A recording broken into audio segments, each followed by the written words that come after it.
Hi everyone, welcome back to my YouTube channel. आज हम discuss करेंगे आईटी सेक्टर की एक market leading company HCL technologies limited को। इसको डिस्कस करने का रीज़न क्या है? इसको डिस्कस करने का एक तो मेन रीज़न ये है कि अभी हाल फिलहाल में कंपनी का मार्च क्वार्टर 2026 का रिजल्ट आया था। उसके बाद जैसे रिजल्ट आया उसके next day stock price open down हुआ था, लगभग 6.8% के आसपास स्टॉक प्राइस डाउन ओपन हुआ था, गैप डाउन ओपन हुआ था। और अगर हम क्लोजिंग बेसिस पे देखें तो ये क्लोज हुआ था लगभग 11% के आसपास, 10.82% स्टॉक प्राइस वहां पे क्लोज हुआ था। तो इसका रीजन क्या था, रिजल्ट ओवरऑल रिजल्ट कैसा आया था, इन सभी चीज़ों को हम डिटेल से समझेंगे।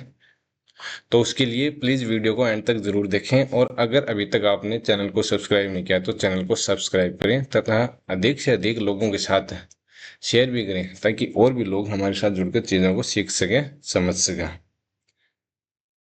अब एक बार हम कंपनी के बारे में जान लेते हैं। कंपनी एक आईटी सर्विस कंपनी है, और जो इंडिया की top 5 Indian IT service company है उनमें से ये कंपनी एक है। और जो इनका आईपीओ आया था ये 1999 में आया था।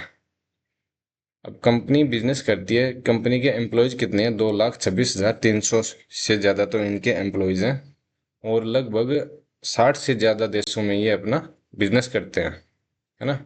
जो इनके क्लाइंट हैं वो अगर हम देखें, एक तो रेवेन्यू देखें हम, अमेरिका से इनकी रेवेन्यू आती है 56%, यूरोप से 28%, और ROW से 12%, और इंडिया से 3%। ROW का मतलब है rest of the world, America, Europe और इंडिया के बाद। फिर हम क्लाइंट देखें तो जो 1 मिलियन डॉलर से जो ऊपर की वैल्यू वाले क्लाइंट है वो इनके पास है 954 क्लाइंट। और 100 मिलियन डॉलर से ऊपर वाले जो क्लाइंट हैं इनके पास वो हैं 22। टॉप 5 कस्टमर्स से इनकी रेवेन्यू आती है 12%, और टॉप 10 कस्टमर से इनकी आती है 20% रेवेन्यू। और जो टॉप 20% कस्टमर्स हैं उनसे इनकी आती है 29.5% रेवेन्यू। और भी यहाँ पे हम पूरा जाके इनका यहाँ पे देख सकते हैं, है ना। अब कंपनी के फाइनेंशियल्स पे चलते हैं और कंपनी के बिजनेस समझेंगे। कंपनी की मार्केट कैप है 3,26,183 करोड़। स्टॉक भी 18.8। रिटर्न ऑन कैपिटल एम्प्लॉयड बहुत ही बेहतरीन 30.6%। Return on equity 24%। Promoter holding 60.9%। Place percent यहाँ पे 0 है, और ये एक अच्छा खासा डिविडेंड भी देते हैं, तो डिविडेंड पेइंग कंपनी भी है ये। 4.39% ये डिविडेंड देते हैं, और ये डेप्ट फ्री कंपनी है। यहाँ पे ये जरूर 0.07 यहाँ पे दिखा रहा है, पर ये डेप्ट फ्री क्यों है यहाँ पे इसको आगे जाके समझेंगे। अगर प्राइस टू अर्निंग रेशियो के हिसाब से कंपनी की वैल्यूएशन देखते हैं तो 1 साल, 3 साल और 5 साल के टाइम फ्रेम पे देखें, जो करंट का जो स्टॉक पी है वो मीडियन पी से काफी नीचे चल रहा है। और 10 साल के मीडियन पी पे भी देखें तो जो करंट का पी है वो मीडियन पी के आसपास ही ट्रेड कर रहा है। तो पी रेशियो के हिसाब से कंपनी अभी फेयर वैल्यू पर ट्रेड कर रही है। अब क्वार्टरली रिजल्ट में देखते हैं। दिसंबर 2025 में जो सेल्स थी 30,246 करोड़ की, वो बढ़ के कितनी होगी? 30,981 करोड़ की। और नेट प्रॉफिट 4,309 करोड़ से बढ़ के कितना हो गया? 4,490 करोड़, लगभग हाईएस्ट एवर है ना। प्रॉफिट लॉस स्टेटमेंट में देखें तो मार्च 2016 से लेके देखें हम यहाँ पे, तो जो सेल्स 31,136 करोड़ की थी वो बढ़ के कितनी हो गई? 1,30,144 करोड़ की। ऑपरेटिंग प्रॉफिट भी हाईएस्ट एवर है 26,752 करोड़ का। और नेट प्रॉफिट भी यहाँ पे लगभग हाईएस्ट एवर है 16,652 करोड़ का। हाँ, यहाँ पे एक थोड़ा सा इशू जरूर है ऑपरेटिंग प्रॉफिट मार्जिन का, जो 21%, जो ऑलमोस्ट कितना रहता है 22% लगभग रहता है। हाईएस्ट ये 2021 में गया था 27%। अब कंपाउंडेड सेल्स ग्रोथ में देखें तो TTM में इनकी मिनिमम थी 9% 3 साल के टाइम फ्रेम पे, और मैक्सिमम कितनी है? 15%। रिटर्न ऑन इक्विटी देखें तो 24% इनकी कंसिस्टेंट बनी रहती है, जो कि एक बहुत ही पॉजिटिव साइन है ना। मतलब कंपनी को पैसा कमाना आता है। फिर यहाँ पे कंपाउंडेड प्रॉफिट ग्रोथ भी देख सकते हैं, और स्टॉक प्राइस की CAGR भी यहाँ पे हम देख सकते हैं, जो माइनस में 21% है 1 साल में। जब ओवरऑल मार्केट प्रेशर में रहती है तो वहाँ पे अच्छी खासी कंपनियां होती हैं, उनके स्टॉक प्राइस भी यहाँ पे नीचे देखने को मिल जाते हैं, तो उस वजह से यहाँ पे इफेक्ट पड़ा है। अब यहाँ पे रिजर्व देखें तो शेयर होल्डर्स का जो पैसा है वो 33,943 करोड़ से बढ़ के कितना हो गया, 74,622 करोड़। फिर मार्च 2020 में इनकी बोरोइंग्स बढ़ के कितनी हो गई थी, हाईएस्ट एवर थी लगभग 8,000 करोड़ के आसपास, और उसको ये लगातार कम करते लेके आ रहे हैं 5,215 करोड़। और इनका अच्छा खासा फिक्स्ड एसेट भी है यहाँ पे, है ना। अब अगर हम अदर एसेट्स में जाके देखें तो कंपनी के पास कैश कितना है, 23,425 करोड़, और बोरोइंग्स कितनी है, 5,215 करोड़। अगर ये आज यहाँ से अपनी बोरोइंग्स चुका भी देते हैं तो कंपनी के पास 18,000 करोड़ का कैश बच जाता है। तो इसलिए मैंने वहां पे बोला था कि कंपनी कैश फ्री डेप्ट फ्री कंपनी है ना। फिर हम चलते हैं आगे कैश फ्लो में। मार्च 2015 से एक भी साल इनका ऐसा नहीं गया जब cash from operating activity minus में गया हो। अगर हम टोटल कैश फ्लो देखें तो ये भी लगातार इंप्रूव हो रहा है और अच्छा खासा रहा है ना। यहाँ पे एक चीज देखने को मिल सकती है आपको, यहाँ पे मार्च 2021 में -11,192 करोड़ का एक नंबर है, कैश फ्रॉम फाइनेंसिंग एक्टिविटी। ये कहाँ से है? अगर यहाँ पे हम डीप डाउन जाके देखें तो यहाँ पे जो इन्होंने बोरोइंग्स पे की थी -11,336 करोड़। माइनस का मतलब क्या है कि ये पैसा इनकी जेब से गया था, है ना। और ऐसा नहीं है कि ये ओनली यहाँ पे बोरोइंग्स पे की थी, बल्कि ये अच्छा खासा डिविडेंड भी देते हैं। अगर मार्च 2026 का देखें तो 14,618 करोड़ का इन्होंने डिविडेंड भी दिया है। और इस चीज को हमने वहां पे ऊपर भी देखा था कि डिविडेंड कितना देते हैं, 4.39%। अच्छा खासा कंपनी डिविडेंड भी देती है। फिर जो कैश कन्वर्जन साइकिल है इनका, मार्च 2023 में इनका हाईएस्ट एवर पहुंच गया था 92 का, उसको कम करते करते ये लेके आ रहे हैं 66 का। तो ये भी एक अच्छा साइन है। अब चलते हैं हम शेयर होल्डिंग पैटर्न में। यहाँ पे आपको थोड़ा सा ध्यान से समझने की जरूरत है कुछ चीजें। वो एक तो जैसे जो पब्लिक के पास होल्डिंग है 4.36% है, तो 95.64% जो होल्डिंग है वो स्ट्रॉन्ग हैंड्स के पास में। स्ट्रॉन्ग हैंड्स कौन कौन से हैं? Promoter, FIDI। जैसे किसी एक वीडियो में किसी ने पूछा था कि ऑपरेटर क्या होता है, तो यहाँ पे हम समझते हैं। अब चलते हैं हम DI सेक्शन में। ऑपरेटर कौन होता है? ऑपरेटर होते हैं FI और DI, जो ऑपरेट कर सकते हैं, किसी भी चीज को ऑपरेट कर सकते हैं। मान लो एक बस है, प्राइवेट बस या गवर्नमेंट बस जो भी है, या एक ट्रेन या रेलगाड़ी, एरोप्लेन, पानी में चलने वाली जहाज, है ना, कुछ भी हो सकता है। जो उसको चलाता है, जो जानता है कि इसको कैसे चला सकते हैं, वो ऑपरेटर होता है। अब LIC है, SBI म्यूचुअल फंड है, ICICI प्रूडेंशियल लाइफ है, ये सभी ऑपरेटर होते हैं, क्योंकि इनको पता होता है कि कैसे चलाना है, स्टॉक प्राइस को कैसे चलाना है। अब यहाँ पे एक चीज देख रहे हैं आप, दिसंबर 2024 में 4.52% होल्डिंग थी किसके पास? LIC के पास, और ये लगातार बढ़ाते बढ़ाते कितनी ले आए? लगभग 7% के आसपास, 2.5% के आसपास इन्होंने अपनी होल्डिंग इंक्रीज किया है। फिर SBI म्यूचुअल फंड भी लगातार अपनी होल्डिंग इंक्रीज कर रहा है। ICICI प्रूडेंशियल लाइफ भी अपनी होल्डिंग लगातार इंक्रीज कर रहा है। तो समझने वाली बात यह है, जो ऑपरेटर ग्रुप होता है, जैसे LIC है, SBI म्यूचुअल फंड है, HDFC म्यूचुअल फंड है, और भी जो भी फंड हाउसेज होते हैं, इनके पास दुनिया के सबसे बेहतरीन दिमाग होते हैं, जिनको हर चीज की न्यूज होती है। कंपनी में क्या चल रहा है, मैनेजमेंट का क्या चल रहा है, मैनेजमेंट में कौन कैसे क्या करता है ना। रिटेल पब्लिक तक वो न्यूज काफी लेट पहुंचती है, और जो उसको मैनिपुलेट करके पहुंचाया जाता है ना, वो भी यही लोग मैनिपुलेट करते हैं। हाँ, इनका नाम वहां पे जरूर नहीं आता, पर कहीं ना कहीं ये करवाते हैं उस चीज को। जिस दिन ये चीज समझ में आ जाएगी, मान लो नैया पार है ना। फिर हम यहाँ पे चलते हैं टेक्निकल चार्ट पैटर्न में। रिजल्ट हमने देख लिया कि फाइनेंशियल हाईएस्ट एवर है, रेवेन्यू हाईएस्ट एवर है। फिर एक चीज थोड़ा सा और यहाँ पे हम देख लेते हैं थोड़ा सा। जैसे यहाँ पे ये PPT इन्होंने डाली थी कॉन्कॉल्स में जाके, AI समरी, इसका मैंने यहाँ पे समरी कर रखी है हिंदी में। तो यहाँ पे हम देख सकते हैं मुख्य नतीजे, उम्मीद से कम प्रदर्शन।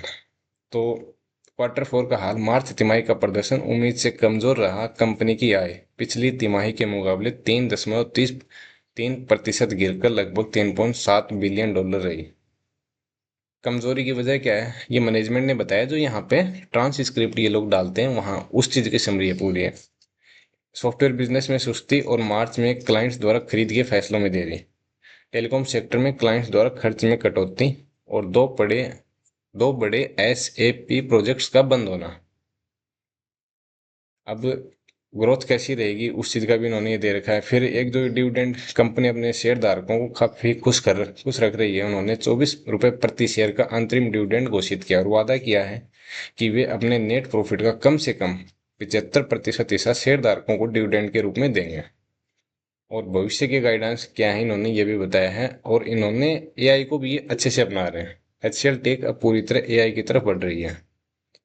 Q4 में एआई से $155 मिलियन इन्होंने कमाए हैं। लगभग हर नई डील में अब एआई का कुछ हिस्सा जरूर होता है ना। तो ये यहाँ पे पूरा यहाँ से हम पढ़ सकते हैं।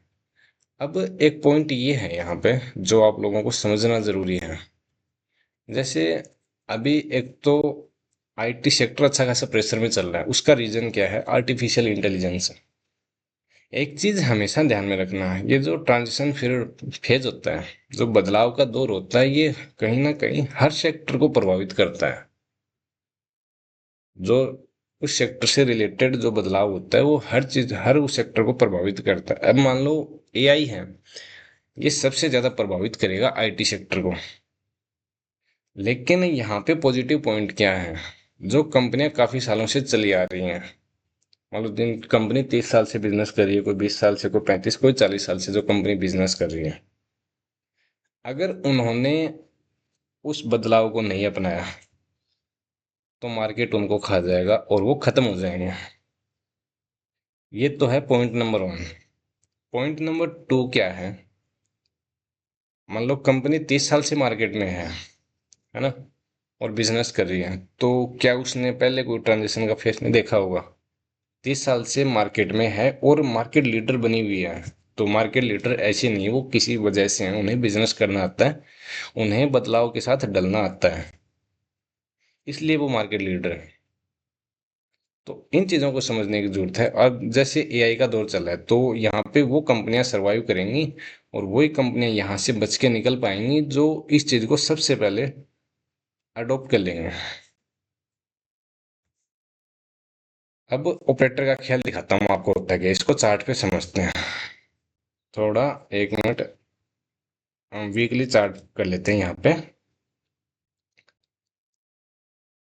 अब एक तो stock price all time high से कितना डाउन है, 40% के आसपास डाउन है ना।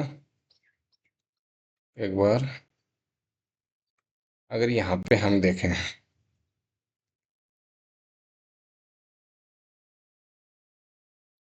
तो ये 1300 के आसपास एक स्ट्रॉन्ग सपोर्ट बना हुआ था, जो किसी टाइम पर रेसिस्टेंस था 2023 में। यहाँ पे इसने 2 बार रेसिस्टेंस दिखाया, उसके बाद कंटिन्यूअस इसने 4-5 बार यहाँ पे सपोर्ट का काम किया और ये स्ट्रॉन्ग सपोर्ट था और ये टूट नहीं रहा था। अब होता क्या है, जो लोग फ्यूचर्स में काम करते हैं, ऑप्शंस में काम करते हैं, है ना, उनके स्टॉप लॉस लगे होते हैं कहाँ पे, जहाँ पे स्ट्रॉन्ग सपोर्ट होते हैं, स्ट्रॉन्ग रेसिस्टेंस होते हैं, वहां पे उनके स्टॉप लॉस लगे होते हैं। स्टॉप लॉस किस लिए लगे होते हैं, ताकि मान लो किसी वजह से ऑपरेटर स्टॉक प्राइस को नीचे डाउन लेके चला जाए, तो जो वो लॉस है वो उनका लॉस बढ़े नहीं है। मान लो 100 रुपए हमने लगाए और वहां पे हम चाहते हैं कि हमारा 3 रुपए का लॉस हो, 3%। तो जैसे वो 97 आ जाएगा, हमारा वहां पे पोजीशन ऑटोमेटिक स्क्वायर ऑफ हो जाएगी, क्योंकि वो चीज़ हम वहां पे अपने एप्लीकेशन में वो डाटा डाल के रखते हैं। तो यहाँ पे ये कंडीशन हुई है ये, क्योंकि इस चीज़ को हमने समझ लिया कि रिजल्ट में इतना कोई वो नहीं है, रिजल्ट ये ऐसे आते रहते हैं, है ना। तो यहाँ पे ये अच्छी खासी स्टॉप लॉस हंटिंग हुई है। फिर यहाँ तक अगर ये जो देखें, हम ये 1200 के लेवल तक देखें, तो यहाँ पे भी एक, ये लगभग कब से लेके फरवरी 2022 से लेके और सितंबर 2023, लगभग 1.5 ईयर, 1.5 साल के टाइम पीरियड तक यहाँ पे स्टॉक प्राइस इस जो रेसिस्टेंस लेवल है इसको क्रॉस नहीं कर पाया था, और अभी स्टॉक प्राइस ट्रेड कर रहा है वहां पे। अगर और नीचे स्टॉक प्राइस किसी वजह से जाता है तो यहाँ पे जो नेक्स्ट सपोर्ट आता है हमारा, ये निकल के आता है लगभग 1025-30 के आसपास। अब कंपनी की मार्केट कैप कितनी है? 3,26,183 करोड़। कंपनी अच्छा खासा डिविडेंड दे रही है। फिर हमने इन्वेस्टर के सेक्शन में देख लिया कि 95.64% जो पैसा है वो स्ट्रॉन्ग हैंड्स का है। अगर यहाँ पे ये 14% और नीचे लेके जाते हैं, 1026 के लेवल, 25 के लेवल तक लेके जाते हैं, तो जो ये वैल्यूएशन है ना, ये जो 3,26,183 करोड़ है, इसमें से जो वैल्यूएशन डाउन होगी 3,26,183 करोड़ का 14.25% डाउन होगा, तो 46,481 करोड़ की वैल्यूएशन और डाउन हो जाएगी। तो ऑपरेटर ऐसा बिल्कुल भी नहीं चाहेगा।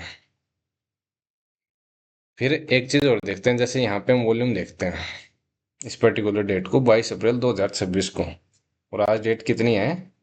आज डेट है 28 अप्रैल।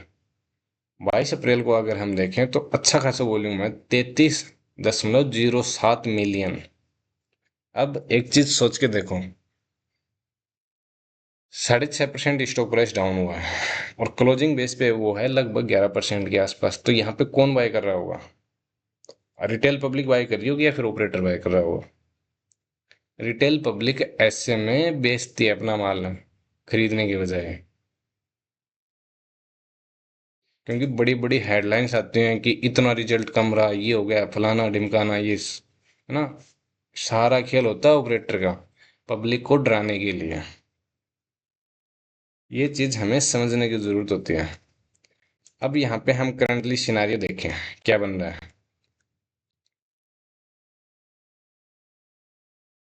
अगर मान लो करंट प्राइस से देखें तो 21 तारीख को जो इसकी क्लोजिंग प्राइस थी वहां तक अगर ये जाता है तो ये हमारा सीधा सीधा निकल के आता है लगभग 20-21% के आसपास।